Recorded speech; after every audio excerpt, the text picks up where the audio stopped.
হলদিয়ার নবরাত্রি উৎসবের সঙ্গে সেবার অনন্য দৃষ্টান্ত। আধ্যাত্মিকতা ও মানব সেবার এক অপূর্ব মেলবন্ধনে সেজে উঠেছে হলদিয়া।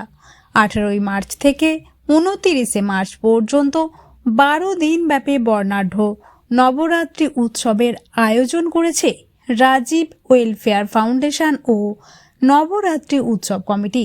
শুধু ধর্মীয় আচার নয়, এই উৎসবের মূল মন্ত্র মানবতার সেবা ও সমাজ কল্যাণ। সম্প্রতি এক সাংবাদিক সম্মেলনের মাধ্যমে জানানো হয়, এই উৎসবকে ঘিরে নেওয়া হয়েছে একাধিক মানবিক উদ্যোগ।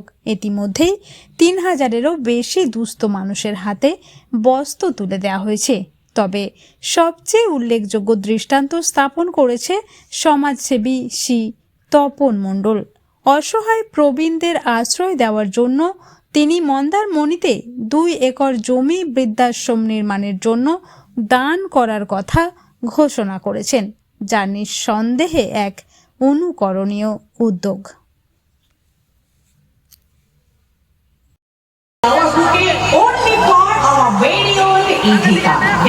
এবং আমার সঙ্গে মঞ্চে উপস্থিত অনেকেই ছিলেন যারা খুব ভালো বক্তা।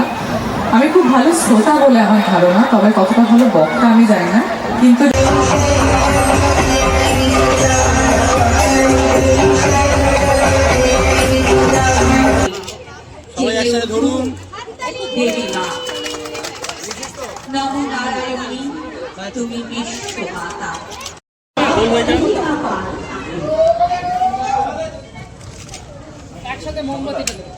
আরে মাঝখান দিয়ে ঢুকছেন,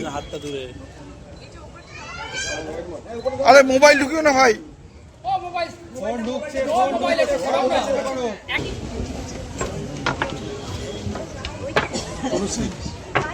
কি বলবেন?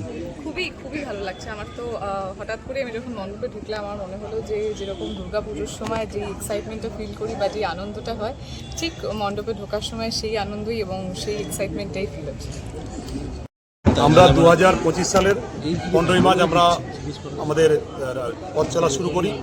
আমরা অনেকগুলো আশা নিয়ে, লক্ষ্য নিয়ে আমরা পথ চলা শুরু করেছি। মূলত আমাদের মাননীয় সভাপতি, ওনারই চিন্তাভাবনা। উনি একদিন বলেছিলেন যে দাদা, আমাদের একটা আমরা কিছু করতে চাই সমাজে দেওয়ার জন্য। আমরা আলোচনা করলাম যে ওনার ছেলে রাজীব খুব কম বয়সে খুব মেধাবী ছাত্র, উনি পথ দুর্ঘটনায় মারা যায়। আমরা ওই স্মৃতি উদ্দেশ্যে আমরা রাজীব ওয়েলফেয়ার ফাউন্ডেশন আর প্রতিষ্ঠা করি। আমরা 9 জন মিলে শুরু করি।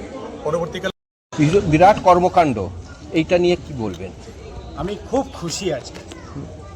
প্রথমেই বলছি, আজকে আমি এতটা খুশি যখন আমরা এই নবরাত্রি উৎসব আমরা যখন আলোচনা করি যে আমরা নবরাত্রি উৎসব করব, আমরা যখন সব কিছু শুরু করেছি, আমাদের কাছে যে খবর ছিল যে এখানে মানুষ আমাদের পাশে দাঁড়াবে না, মানুষ আমাদের পাশে আসবে না, এই উৎসব হবে না।